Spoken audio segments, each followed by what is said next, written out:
இட்லி தோசை மாவு தீர்ந்துட்டா டக்குன்னு ஏதாவது பிரேக்ஃபாஸ்ட் பண்ணணுமா, இந்த இன்ஸ்டன்ட் தோசை வந்து ட்ரை பண்ணி பாருங்கள்.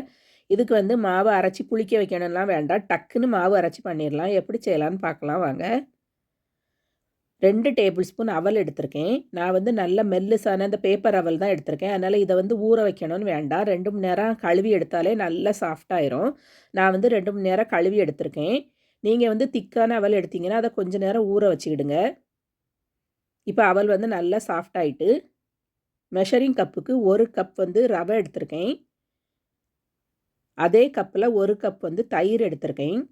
நீங்கள் வந்து எந்த கப்பை வச்சு அளக்கீங்களோ அதே கப்பில் அளந்துக்கோங்க.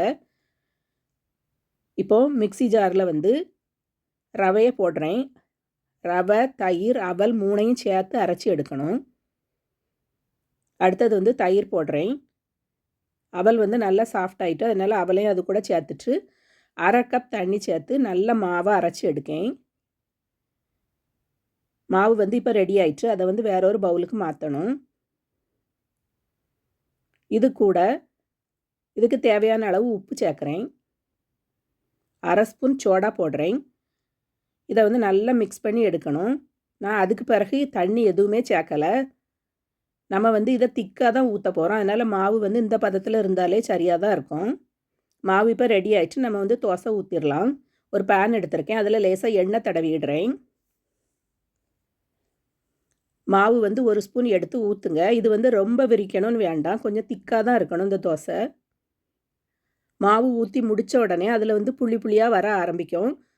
இந்த தோசை வந்து நம்ம திருப்பி போடாண்டாம்.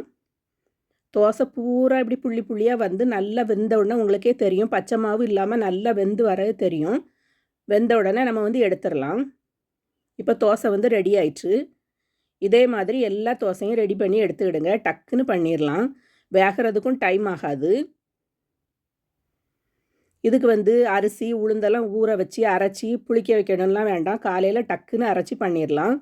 சட்னி, சாம்பார் எது வேணாலும் வச்சு சாப்பிடலாம். அந்த தோசை வந்து சூப்பராக இருக்கும். எவ்வளோ நேரம் ஆனாலும் நல்ல பஞ்சு போல தான் இருக்கும். இது கூட நீங்கள் மேலே வந்து கேரட் அல்லது வந்து வெங்காயம், உருளைக்கிழங்கு மசாலா எது போட்டு வேணாலும் பண்ணலாம்.